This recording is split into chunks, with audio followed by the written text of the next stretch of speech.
অতঃপর প্রথমে হাকিমে কাবার নিকট নিয়ে গেলেন, তারপর তাকে জমজম কূপের নিকট নিয়ে গেলেন এবং তাকে শুইয়ে দিয়ে বক্ষ বিতরণ করলেন, অর্থাৎ বুকে অস্ত্রোপচার করে হৃৎপিণ্ড বের করে জমজমের পানি দ্বারা দৌত করলেন।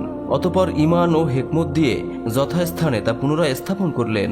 এমনটি করার উদ্দেশ্য ছিল ঊর্ধ্ব জগতের পরিবেশ সহ্য করার মতো যোগ্যতা ও আল্লাহ তাআলার দিদার লাভ করার মতো শক্তি অর্জন করা এবং আল্লাহর কালাম শুনে আয়ত্ত করার ক্ষমতা তার অন্তরে তৈরি করে দেওয়া। অতঃপর বোরাক নামক এক জন্তুকে আনা হলো। হাদিসের ভাষা মতে বোরাক একটি জান্নাতি পশু, যার আকার আকৃতি ঘোড়ার চেয়ে ছোট এবং গাধার চেয়ে একটু বড় ছিল। তার গতি এত দ্রুত ছিল যে দৃষ্টির শেষ সীমায় তার এক একটি কদম গিয়ে পড়ত।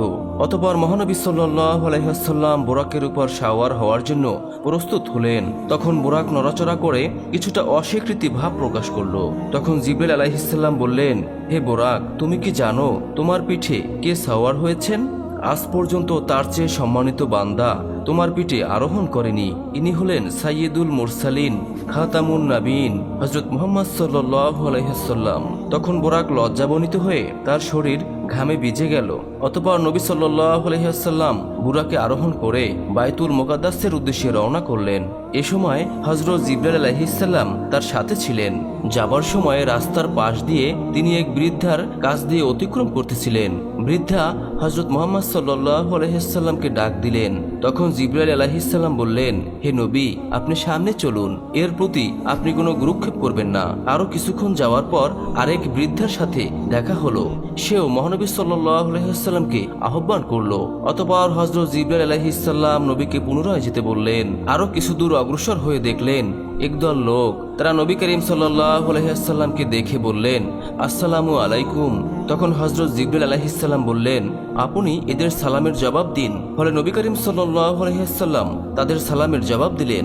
অতঃপর দলটি চলে যায়। তখন জিবরাইল আলাইহিস সালাম বললেন, যে বৃদ্ধাকে আপনি রাস্তার পাশে দেখলেন সে হলো দুনিয়া। এই বৃদ্ধা বার্ধক্যের শেষ সীমায় এসে পৌঁছে গেছে, তার হায়াত আর বেশি কিছু বাকি নেই। ঠিক তেমনি দুনিয়ার অবস্থাও তাই। দুনিয়াও তার শেষ পর্যায়ে এসে উপনীত হয়েছে। আর তারপরে যে বৃদ্ধাকে দেখেছিলেন সে হলো অভিশপ্ত শয়তান। তাদের উভয়ের উদ্দেশ্য ছিল আপনাকে তাদের প্রতি আকৃষ্ট করা।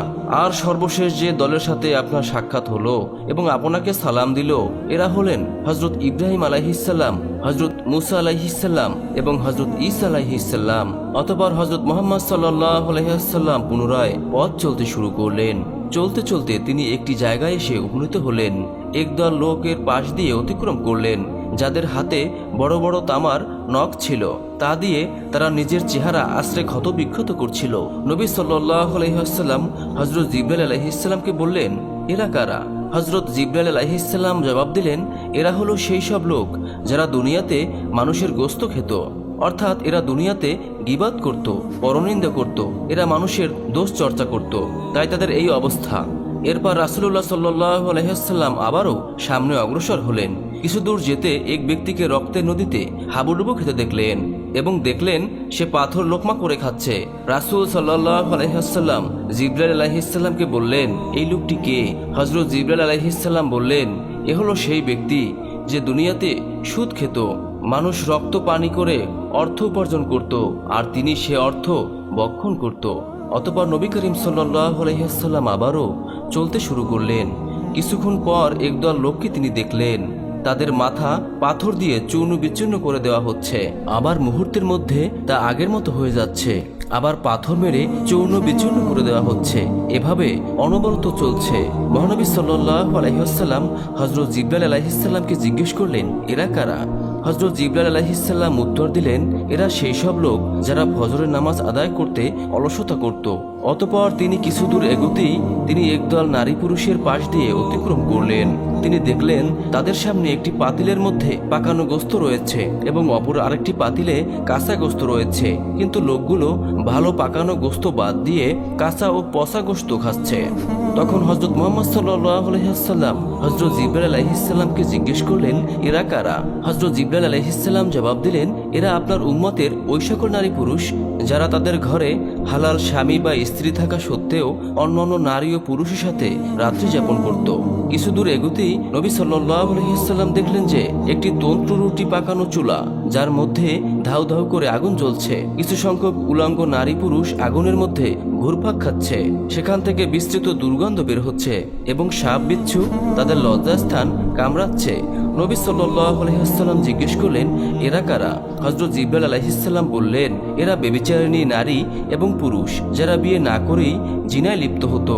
অতঃপর কিছু দূর অগ্রসর হওয়ার পর দেখলেন এক ব্যক্তি একটি বিশাল লাকড়ির বোঝা জড়ো করছে এবং মাথায় উঠানোর জন্য চেষ্টা করছে এবং ব্যর্থ হয়ে আশেপাশে থেকে আরও কিছু লাকড়ি এনে বোঝা ভারী করে তুলছে। আবারও বোঝা ওঠাতে ব্যর্থ হয়ে আরও লাকড়ি জড়ো করছে। এভাবে ব্যর্থ হচ্ছে এবং আবারও বোঝা ভারী করছে। কিন্তু তার উচিত ছিল যে যখন সে দেখছে যে বোঝা ভারী হয়ে যাচ্ছে তখন কিছু লাকড়ি কমিয়ে নেওয়া, কিন্তু সে বিপরীত কাজ করছে। এই অভিনব কাজ থেকে হযরত মুহাম্মদ সাল্লাল্লাহু আলাইহি ওয়াসাল্লাম হযরত জিবরাইল আলাইহিস সালামের কাছে জিজ্ঞেস করলেন, ব্যাপারটা কি?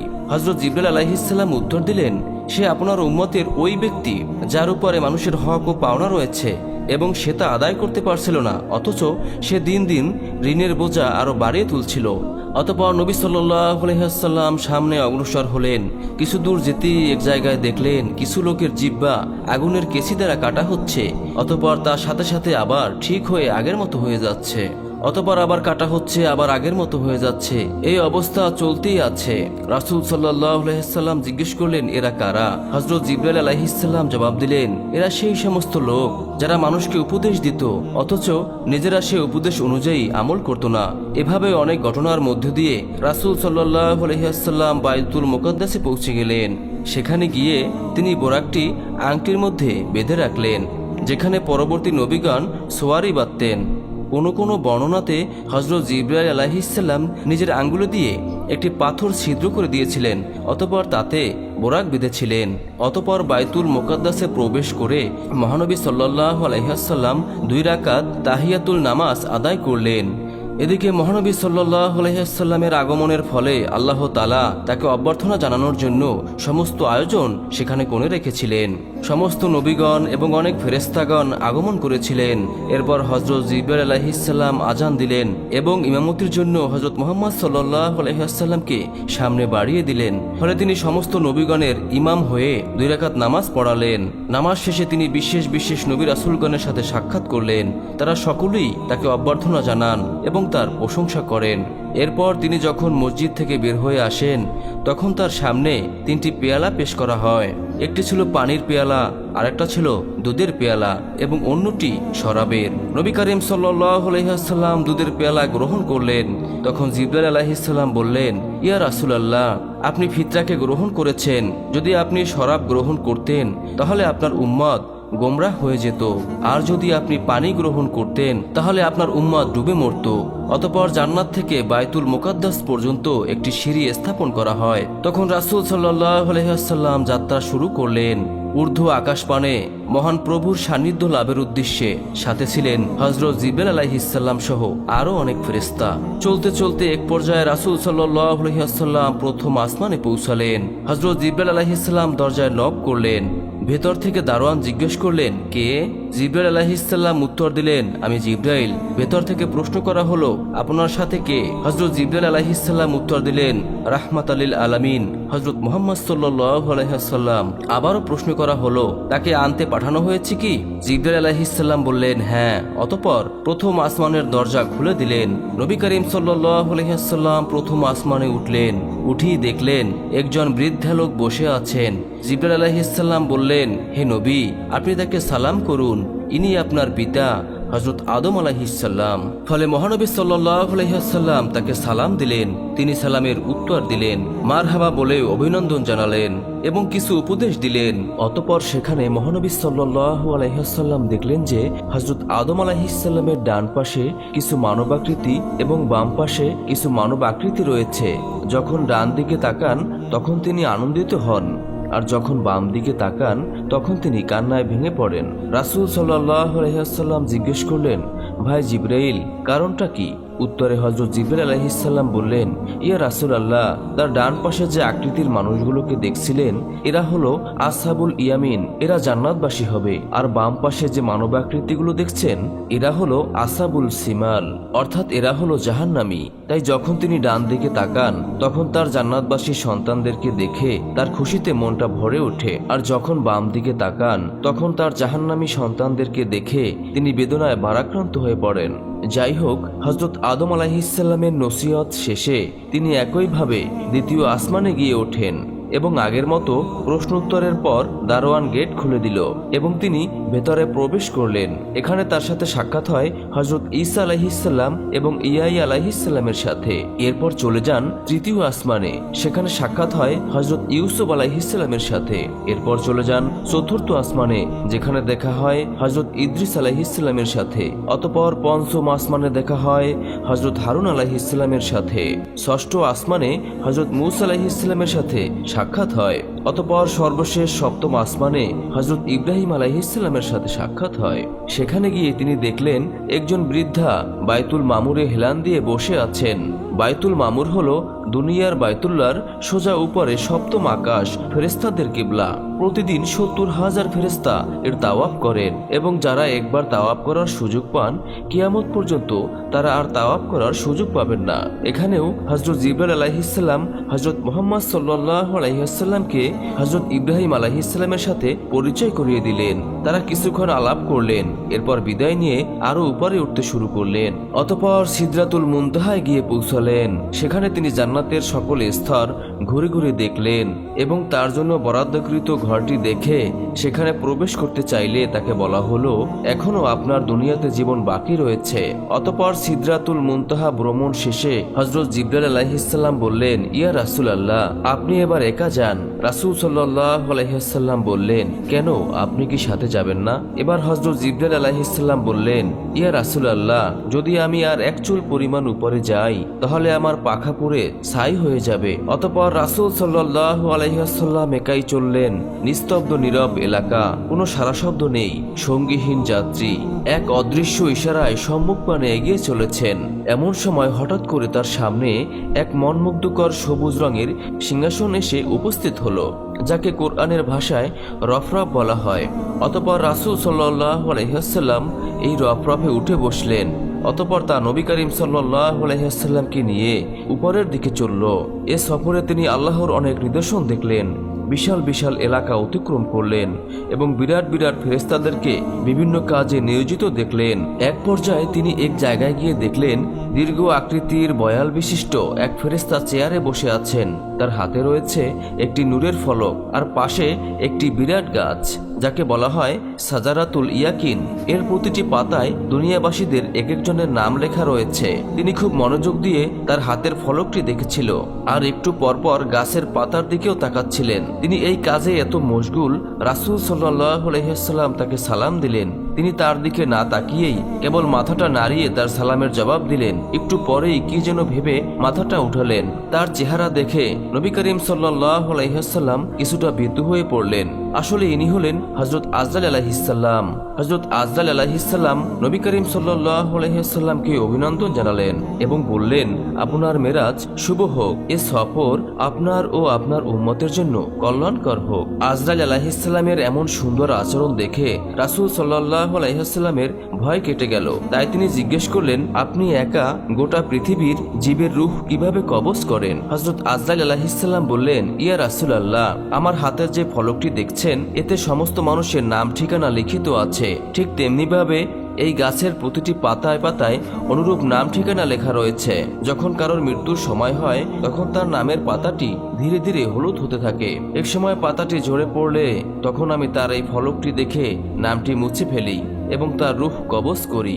ইয়া রাসূলুল্লাহ, আপনার সামনে থালার উপর যদি কতগুলো পিঁপড়া রাখা থাকে তখন আপনি যেখানে ইচ্ছা যে কয়টা ইচ্ছা মারতে পারেন। ঠিক তেমনি গোটা পৃথিবী আমার সামনে রয়েছে, সুতরাং আমার যেখানে ইচ্ছা যেভাবে ইচ্ছা যে কয়টা ইচ্ছা ধরে আনতে পারি। হাদিসের ভাষা অনুযায়ী হযরত আজরাইল আলাইহিস সালাম হলেন মালাকুল মউত। তিনি হলেন সেই সেক্টরের মূল জিম্মাদার। তার অধীনে অসংখ্য ফেরেশতা রয়েছে যারা দুনিয়াবাসীর প্রাণ সঞ্চয় করে থাকেন। হযরত আজরাইল আলাইহিস সালামকে যে সব জায়গায় যেতে হবে এটা জরুরি বিষয় নয়। অতঃপর রাসূল সাল্লাল্লাহু আলাইহি ওয়াসাল্লাম বললেন, ভাই আজরাইল, আপনি যখন মানুষের জান কবজ করেন তখন ওই ব্যক্তির কি রকম কষ্ট হয়? তখন হযরত আজরাইল আলাইহিস সালাম বললেন, নবী ইদ্রিস আলাইহিস সালাম মৃত্যুর আগে মৃত্যুর স্বাদ অনুভব করতে চেয়েছিলেন। আমি আল্লাহর নির্দেশে তার রূহ কবজ করে ফেরত দিয়ে তার অনুভূতি জানতে চেয়েছিলাম। তিনি বলেছিলেন, আমার কাছে মনে হয়েছে যেন আমার দেহ থেকে চামড়া খুলে নেওয়া হচ্ছে। তখন আজরাইল আলাইহিস সালাম বলল, আল্লাহর শপথ, আপনার মতো সহজ করে আমি কারো রূহ কবজ করিনি। একথা শুনে নবী করিম সাল্লাল্লাহু আলাইহি ওয়াসাল্লাম বিচলিত হয়ে উঠলেন, চিন্তিত হলেন উম্মতের কথা চিন্তা করে। তখন হযরত আজরাইল আলাইহিস সালাম বললেন, ইয়া রাসূলুল্লাহ, আপনার উম্মতের মধ্যে যারা নেককার তাদের রূহকে এমনভাবে কবজ করার নির্দেশ দেওয়া হয়েছে যেমন ছোট বাচ্চা তার মায়ের কোলে দুধ খেতে খেতে ঘুমিয়ে যায়, কিছুই টের পায় না। আপনার নেককার উম্মতের অবস্থা ঠিক তেমনই হবে। অতঃপর নবী করিম সাল্লাল্লাহু আলাইহি ওয়াসাল্লাম আরো উপরে চলতে লাগলেন। চলতে চলতে শেষ পর্যন্ত এমন এক জায়গায় এসে পৌঁছালেন যেখানে কোনো রকম প্রাণী আছে বলে মনে হলো না। নীরব নিস্তব্ধ এলাকা। তিনি কিছুটা ভীতু হলেন। এমন সময় গায়েবী আওয়াজ এলো, ইয়া রাসূলুল্লাহ, আপনি বিচলিত হবেন না, আপনি আরশে আজিমের সামনে রয়েছেন। আপনার পালনকর্তা রাব্বুল আলামিন আপনার সম্মুখে রয়েছেন। আপনি যা কিছু হাদিয়া পেশ করার তা পেশ করেন। আল্লাহর কথা শুনে রাসূল সাল্লাল্লাহু আলাইহি ওয়াসাল্লাম চিন্তায় পড়ে গেলেন, কি হাদিয়া পেশ করবেন? আল্লাহ তাআলা তো সবচেয়ে ধনী, তিনি তো কিছু খান না। তিনি আরশ কুরসির মালিক, তিনি লৌহে মাহফুজের মালিক, তিনি আসমান জমিনের মালিক, তিনি সকল ধন ভাণ্ডারের মালিক। কোন জিনিস হাদিয়া দিলে তিনি খুশি হবেন? এসব চিন্তা করে সাথে সাথে রাসূল সাল্লাল্লাহু আলাইহি ওয়াসাল্লাম সিজদায় পড়ে গেলেন এবং বললেন, আত্তাহিয়াতু লিল্লাহি ওয়াসসালাওয়াতু ওয়া তাইয়্যিবাত, অর্থাৎ আমার সকল সালাম, শ্রদ্ধা, আমার সব নামাজ এবং সকল প্রকার পবিত্রতা একমাত্র আল্লাহর উদ্দেশ্যে। তখন আল্লাহ তাআলা বললেন, আসসালামু আলাইকা আইয়ুহান নাবিয়্যু ওয়া রাহমাতুল্লাহি ওয়া বারাকাতুহু, অর্থাৎ হে নবী, আপনার প্রতি শান্তি বর্ষিত হোক এবং আল্লাহর বরকত বর্ষিত হোক। উম্মতের কান্ডারি রহমতের নবী যখন দেখলেন শান্তি, বরকত ও রহমত সম্বন্ধ কেবল তার দিকেই করা হচ্ছে, তখন উম্মতের দরদে তিনি বেকুল হয়ে উঠলেন এবং বললেন, আসসালামু আলাইনা ওয়া আলা ইবাদিল্লাহিস সলিহিন, অর্থাৎ এ শান্তি আমার একার নয় বরং আমার সকল উম্মতের উপরে এবং আল্লাহর নেক বান্দাদের উপর বর্ষিত হোক। রাসূল সাল্লাল্লাহু আলাইহি ওয়াসাল্লামের উম্মতের প্রতি এতটা দরদ দেখে আরশ বহনকারী ফেরেশতারা বলে উঠল, আশহাদু আল্লা ইলাহা ইল্লাল্লাহু ওয়া আশহাদু আন্না মুহাম্মাদান আবদুহু ওয়া রাসূলুহু। কথোপকথন শেষে আল্লাহ তাআলা তার বান্দার প্রতি যা প্রত্যাদেশ করার তা করলেন। অতঃপর এই উম্মতকে বিশেষভাবে 3টি হাদিয়া দিলেন। 1 নম্বর 50 ওয়াক্ত নামাজ, 2 নম্বর সূরা বাকারার শেষ 2 আয়াত, 3 নম্বর মুশরিক ব্যতীত সকলকে ক্ষমার ঘোষণা। এই হাদিয়া নিয়ে রাসূল সাল্লাল্লাহু আলাইহি ওয়াসাল্লাম দরবারের ইলাহি থেকে বিদায় নিয়ে দুনিয়া অভিমুখী রওনা করলেন। আসার পথে সপ্তম আকাশে হযরত ইব্রাহিম আলাইহিস সালামের সাথে সাক্ষাৎ হলো। তিনি কিছুই বললেন না, কিন্তু ষষ্ঠ আসমানে হযরত মূসা আলাইহিস সালামের সাক্ষাৎ হলো। তিনি বললেন, ইয়া রাসূলুল্লাহ, উম্মতের জন্য কি হাদিয়া নিয়ে এলেন? তখন রাসূল সাল্লাল্লাহু আলাইহি ওয়াসাল্লাম উত্তরে বললেন, দৈনিক 50 ওয়াক্ত নামাজ। মূসা আলাইহিস সালাম বললেন, ইয়া রাসূলুল্লাহ, আপনি আপনার পালনকর্তার কাছে ফিরে যান এবং সহজ করার আবেদন করেন। আপনার উম্মতের জন্য এই বিধান কষ্টকর হবে। আমি বনি ইসরায়েলকে খুব ভালোভাবে পরীক্ষা করেছি, তাদের উপর আমার তিক্ত অভিজ্ঞতা রয়েছে। সে অভিজ্ঞতার উপর ভিত্তি করে বলছি, আপনার উম্মত দুর্বল হবে, তারা এ দায়িত্ব আঞ্জাম দিতে পারবে না। আপনি ফিরে যান, কিছু সহজ করে নিয়ে আসুন। পরামর্শ পেয়ে রাসূল সাল্লাল্লাহু আলাইহি ওয়াসাল্লাম ফিরে গেলেন এবং আল্লাহর নিকট বিনীত দরখাস্ত করলেন। আল্লাহ তাআলা 5 ওয়াক্ত নামাজ কমিয়ে দিলেন। ফিরে আসার পরে মূসা আলাইহিস সালামের সাথে আবার সাক্ষাৎ হলো।